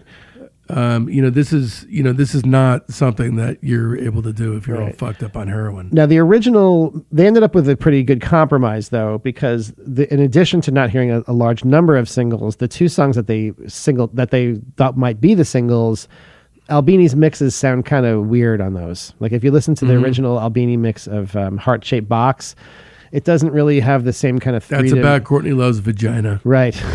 It doesn't really have the kind of three-dimensional kind of sound that the Scott Litt mix has. The vocals don't really seem to pop as much. And then like when the guitar solo kicks in, it's like really super abrasively also, loud. that doesn't pop out. It doesn't not feel of a piece with the surrounding I think stuff. Scott Litt, they had him remix both. He did a great job. Yeah, he did All Apologies and Heart-Shaped Box. And those songs I think did need remixes. I think that was a suitable compromise. They're perfect as is. Pretty much everybody got what they wanted. The Suits got their singles.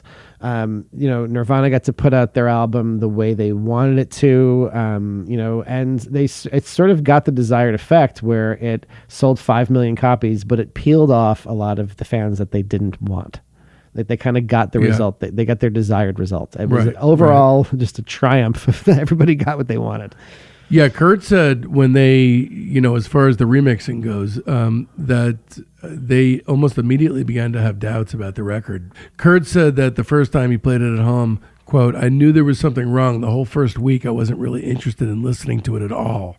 And that usually doesn't happen. I got no emotion from it. I was just numb." They didn't really change very much. They only remixed 2 songs. I guess they also did. They had it mastered in a way that kind of brought the vocals out. They did ask Albini to do it first. He declined. They were going to do a whole thing where they wanted him to remix the whole album, and then he said, "No, I'm not doing that." And then they were going to bring in maybe Andy Wallace to mix it, and then Albini's like, "I'm not going to give you the tapes," and it was like a whole drama going on with that. So this record was this was a little bit surprising to me in a very specific way that we'll just go through the record. I'll explain it later. But track 1, "Serve the Servants." What a great song. This is actually the only In Utero song that had never been recorded as a demo by the full band prior to being laid down for In Utero. Yeah, well, "Serve the Servant" starts off with a great poke to the eye, the sort of dissonant Teenage chord. Angst has paid off well. Now I'm bored and old. The opening chord is just this dissonant, ugly sounding chord. It's like the anti-Hard Day's Night chord. Right. So it's certainly the anti-Nevermind. It's a great little punch in the nose. I always love that song. It's kind of a different kind of thing than Nevermind right out of the gate. It's kind of announcing it's not going to be the same kind of record. But it's a good bridge because it's still catchy. You still have that beatly melody underneath. Yeah. You can throw on as much scuzz as you want, but if he really wanted to make a clean break with Nevermind, he would have put "Scentless Apprentice" as track 1. Yeah, so that comes out as track 2, and that probably bummed out a lot of the normies. I'm sure, more than any other song on the record. Yeah, I'm sure that was intentionally sequenced there to peel off some fans, to bum people out. And but it's so great though. It's so, of the songs that are kind of the noisy songs on this record, this one's in a whole other dimension. This is a Grohl thing. Did you know that? So this is the guitar. Yeah, the guitar riff was written by Grohl. He's a co-write on this, right? And Cobain said that it was such a cliche grunge tad riff that he was reluctant to even jam on it. Right. But just to make Grohl feel better, he wrote the song around it. That's why it's a band co-write. Now, we should also mention, by the time they were making In Utero, there was kind of a lot of bad feelings about their publishing situation. Kurt went back and kind of renegotiated a lot of the publishing, making sure he was getting the lion's share of the songwriting. They were all amenable to that, but at one point he wanted to do it retroactively. They had agreed to split royalties on Nevermind, and he wanted those rates renegotiated after the record came out and was a hit. So there was a lot of contention about publishing. That's a common theme with a lot of bands, that the guy that's actually writing the songs wants to take more. He was probably one album away. He probably got the thought of renaming them Kurt Cobain's Nirvana right before he pulled the trigger. Right. He was like, "This is not going to good." But anyway, "Scentless Apprentice" is a giant middle finger kind of punk rock sort of statement, and it's the screaming is so badass. I mean, I've always loved this one. Yeah, it doesn't get more in the red than this. "Heart-Shaped Box" comes next, the big single, originally titled "Heart-Shaped Coffin." This was a big hit. It's not my favorite song on the record, but it's definitely a great song. What are your thoughts on this one? Yeah, it's a great drop D riff. Just the great melody over that riff. I mean, this is really just shows off his songwriting. This is Kurt's writing kind of at his best, I think. I think this is one of the highlights of their career. He just weaves such a great... love this song. I love this song, yeah. He weaves such a great melody in it. And Rape Me is not the big hit. yeah, so Rate Me. This was another one that was kind of a big deal at the time. The opening riff of that seems like it's kind of a parody of "Smells Like Teen Spirit." It's kind of played in the same kind of rhythm, and Rate Me is a song that kind of works on two levels. It's it's obviously an anti-rape song. It's a song that's meant to be empowering, and then it also seems to have to be a reference to the media. Kind of media scrutiny that Kurt and Courtney. That seems to be the takeaway topic. Of the song. We haven't spoken much about Courtney. Thank God. But obviously, they had their Kurt and Courtney had their daughter.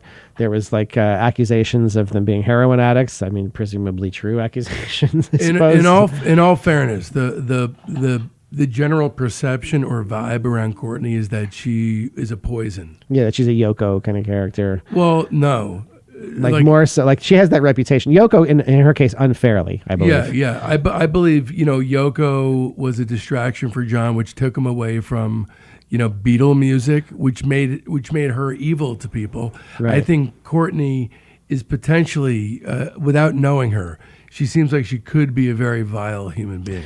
Well, there's something kind of manipulative. I mean, I don't know. I don't really want to even go into it. Then don't go into it. But let it stand. I find her to be very not interesting as a person. Yeah, she's not an incredibly interesting human being. There was a lot of tabloid sort of drama, circulating around their marriage and around them having their child. Especially a Vanity Fair article. Right. So this seems to be there's a line in the damning of their lifestyle to the point where. I'm surprised that their kid wasn't taken away from them. I think there was court hearings about it and stuff. Yeah, it got pretty serious. There's a line in the bridge of "Rate Me." It says, like, "My favorite inside source." That seems to me to be a reference to the Vanity Fair brouhaha. Right. But the song itself, I think, is really powerful. I don't know if a song like this would get made today. It's very overt in its message. Nirvana, obviously, very feminist band. And I don't think that was meant to be exploitative at all. I think it was meant to be an empowering, anti-rape kind of song. It's gotten its share of criticism over the years. The scream at the end, that when he screams, it's one of his great screams. It really gives me goosebumps every time I hear that scream. It's. I could tell by the way you just grabbed it's giving me arm. Goosebumps now thinking about it. Yeah. And you're literally trying to push the goosebumps back into your body. It's so dorky, but when I listened to this for this trial on the headphones, I did actually get goosebumps. No, that's not dorky at all. Yeah, this is a powerful song. Yeah, the scream is just it's such a great payoff. A song like "Rape Me," okay, you go from a guy writing something like that to "Puddle of Mud" or "Linkin Park." Oh yeah, the artistry is all talk about not getting the fucking message. Yeah. Francis Farmer will have her revenge on Seattle, or otherwise. I miss the comfort in being sad. Yeah, always love this song. What a great song! And also, I want to mention that fucking awesome guitar screech that they leave in. They leave in the mistake during the guitar. It's not only a feedback, but he plays like a wrong chord, and they kind of just leave it in. Awesome. It's always been my favorite moment of the whole song. Really incendiary playing by everybody on this. Yeah. No, ain't no auto tune or none of that shit going on in this. This is just a rock band in a room playing, and the chemistry of them playing on this is they're really on fire. It's an amazing song. And then "Dumb" is next. I mean, we're really hitting them out of the park now. This is kind of another one that maybe could have been on Nevermind. It's kind of a little bit in the Poly kind of feel. One of their kind of more low key moments. Great song though, great melody. I thought this was worthy of mentioning. Frances Bean, in 2015, she in Rolling Stone, her own interpretation of the song, she explained that she cries every time she hears that song. It's a stripped down version of Kurt's perception of himself on drugs, off drugs, feeling inadequate to be titled the voice of a generation. Mm-hmm. I would have to say on the DL, one of the come from behind best on the record. Yeah, it's a good song. You know, I don't think about this song all the time, but there's something incredibly sad about it. I love it. It also is the last great song before a very strange section of the record. So Yeah, so there's kind you of basically have a 5-song section where you have a great song and then 2 songs to the left and right of that great song that are kind of minor. So this is kind of the fuck you part of the record. These songs seem kind of, this is maybe the thing that's the biggest ding on the record to me is Right. That this was sort of, these are songs that are sort of meant intentionally to be hard to listen to. I think they're meant to sort of intentionally be alienating. Some of them, you know, there's... See, to me, they just seem less interesting. Yeah, That's the problem. sure. I think that's the real crime of it, right? The songs aren't really that super interesting. There's some good bits in all of them. There might be a good riff here or there, but there's a distinct like rabbit hole flavor to the back end of In Utero that you know, if maybe for some people it's your cup of tea. To me, it's like not really the best material of their career. It's their weakest. It's their look of the 2 records. If you look at them as quadrants, or you don't have to look at them as quadrants because there's album sides. Wow, good going, Dave. What's your favorite quadrant of In Utero? What's your? Wow, that's the fucking geekiest. I prefer quadrant D. So quadrant D is the only weak quadrant. All right, man, talk about let's move on, please, immediately. But no, so there's 4 songs: Very Ape, Milk It, Radio Friendly, Unit Shifter, Tourette's. Those are split up by Penny Royalty, which is a perfect song. Right. Thinking of those 4 in my mind, I'm not sure which one is which ever. I've known this record for 30 years, and I still don't really know which one is which. Yep, and also there's nothing to say about them. Yeah. There's almost nothing to say about them. Let's just talk about Penny Royalty. So this actually goes back to 1990. Kurt says, Dave and I were screwing around on a 4-track, and I wrote that song in about 30 seconds. And I sat down for like half an hour and wrote the lyrics, and then we recorded it. Interestingly, in 1995, Leonard Cohen, who of course is being begged and wheedled for an afterworld of his variety during this song.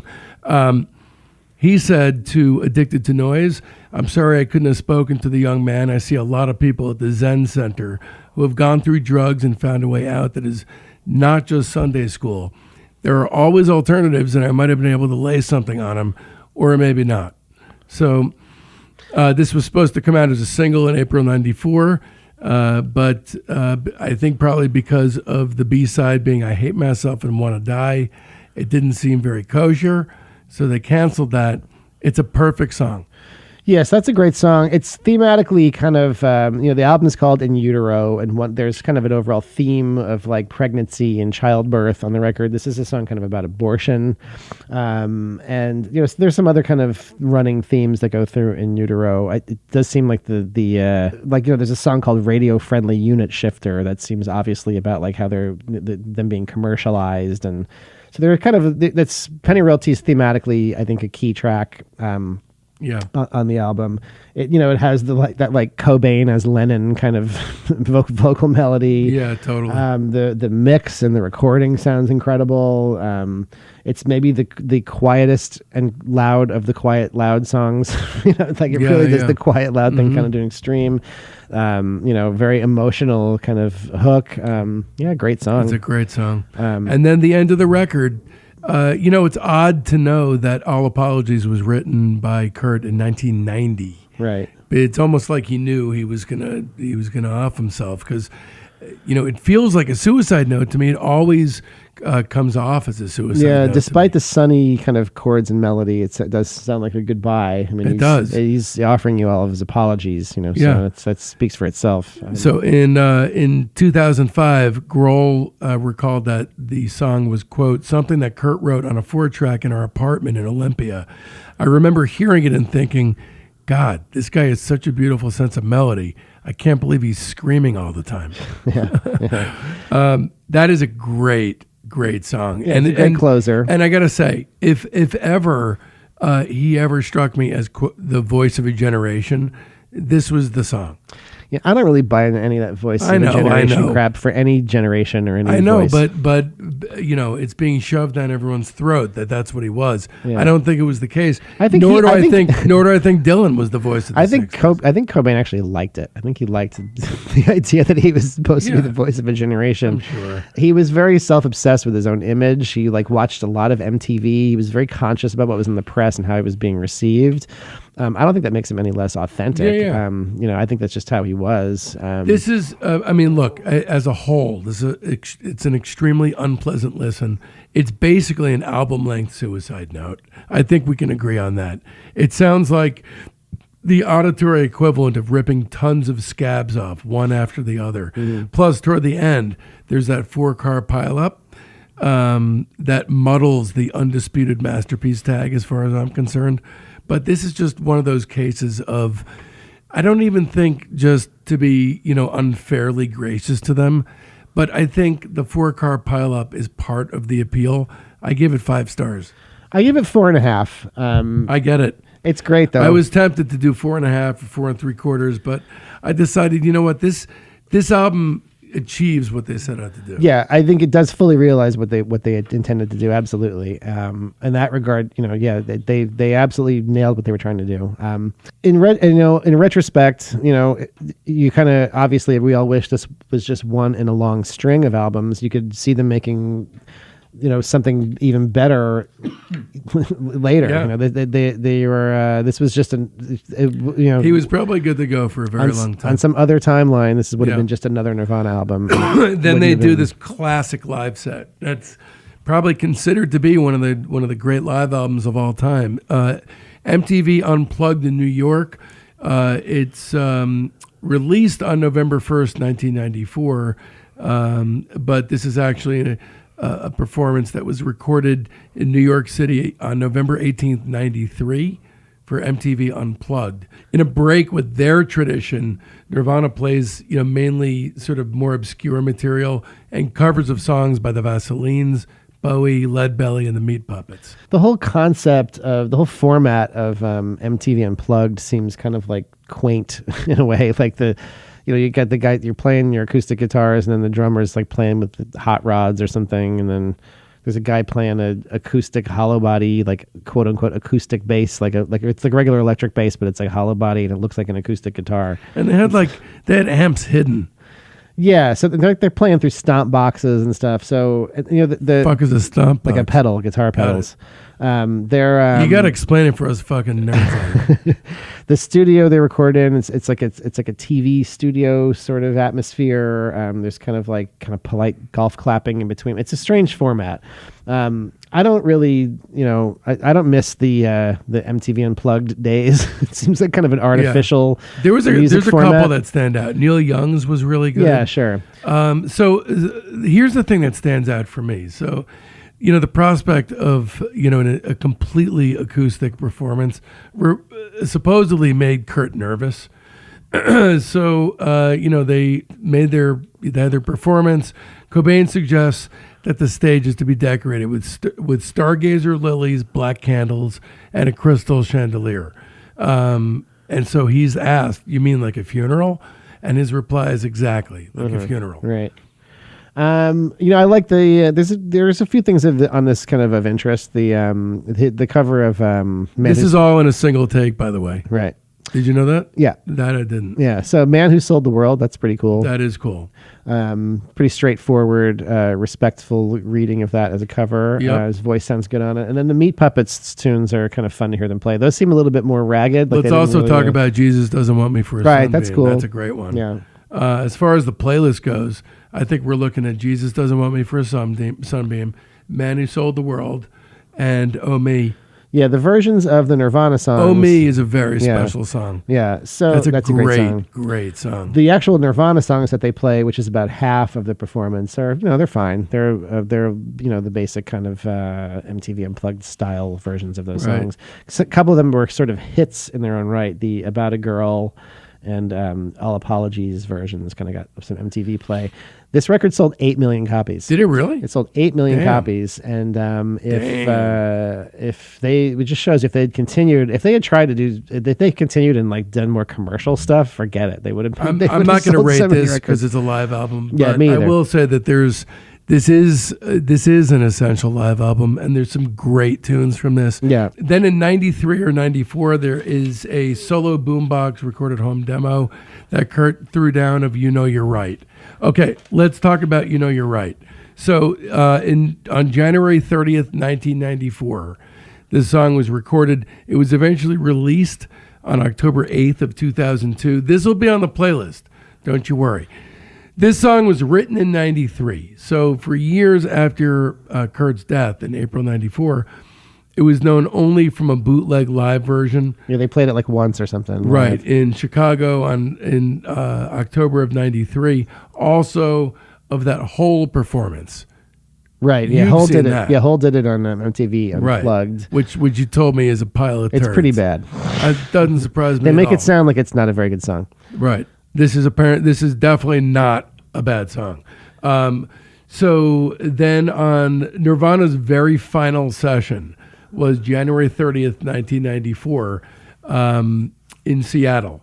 So the band had booked the studio for 3 days during a tour break, but the first 2 days of those 3 days, Cobain was gone, leaving Novoselic and Grohl to work on their own material. So on the third day, Cobain gets there, immediately goes to the mixing console and offered supportive advice on all of his bandmates' material.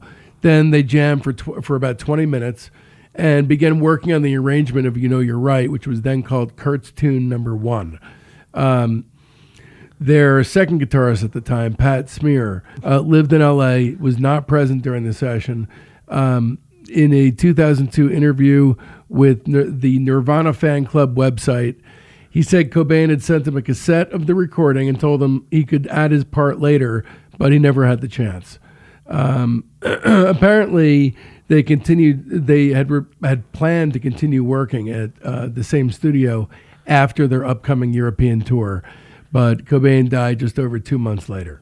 Novoselic, if you don't mind me just unspooling the history here, Novoselic took the masters of the recordings home with him after the session, kept them in his basement until '98, when work began on the box set. So this was a whole bone of contention of which Joe is going to tell you all about. Yeah, so they had they had this thing in the can, and then it took forever to come out because I guess there was a dispute between Courtney and on one side and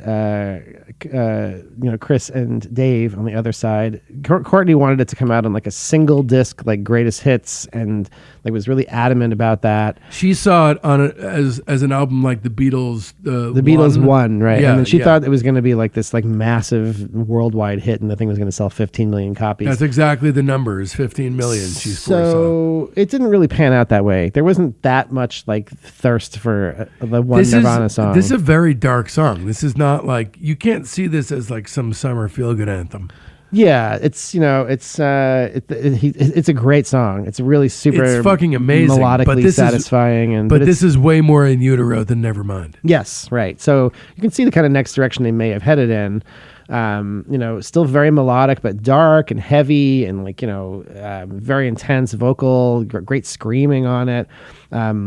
This is not like "Come As You Are" Part 2 or something. No, in fact, Dave Grohl has one of the best takes on this thing. So in 2019, he talked with The Guardian and said that, "I listened to it for the first time in 10 years. Oh, God, it's hard to listen to. It was not a pleasant time for the band. Kurt was unwell. Then he was well. Then he was unwell. The last year of the band was tough." He called the lyrics heartbreaking and also said, "I used to think it sounded like he was singing the chorus. Now I listen to it and it's like he's wailing." Yeah, it is. It is Yeah. definitely a wail. There's the one line before the last chorus where it's maybe his most desperate scream. Like, things have never been so well. That the whole line, it's maybe his most desperate cry for help ever on one of his recordings. So, I mean, you can't. You just really imagine what could have been. He's still so good, still right. He didn't really lose. This is an incredible song. He didn't really lose the creative spark at all. This is a deep 5 stars. Yeah. It's going to be on our playlist. February 5th, 1994, band rehearsal in Portugal. Jesus Doesn't Want Me for a Sunbeam. Now we're getting really down to the wire. 1994. This is apparently the last song Kurt ever wrote. There's a solo boombox recorded home demo in Seattle from his bed. He's laying in bed recording this. This will be on the playlist. Do not worry. Do not fret. Do Re Mi is the name of the song.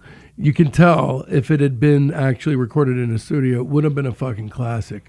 As it is, as a demo, it's kind of like, if you're very familiar with Nick Drake's catalog, it kind of feels like Black Eyed Dog or, one of the last songs, or Pete Ham's Ringside, or, one of these stunning, like, late in the day, musical throwdowns from these artists. Yeah, Last Gasp. Yeah. This it has a real earworm melody to it. It's not really like a bummer of a song. It's kind of uplifting kind of song, actually, the way the melody goes. You could sort of see it being like a hit almost, It's originally called Do, Re, and Me, and then Me and My IV.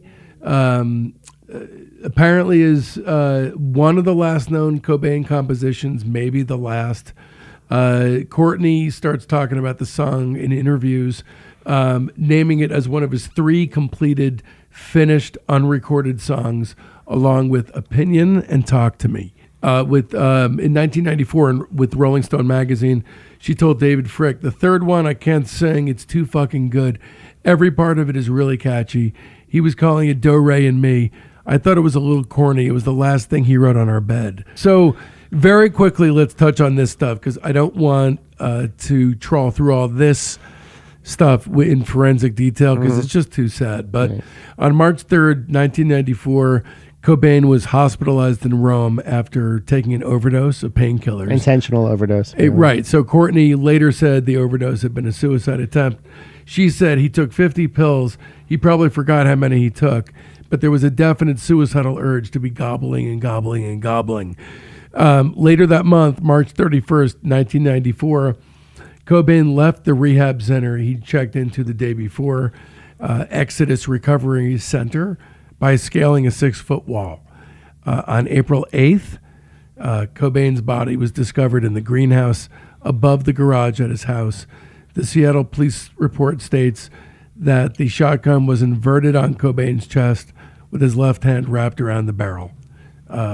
A suicide note was nearby with a pen stabbed through it. Some half-hearted ruminations on better to burn out than fade away, and see you later.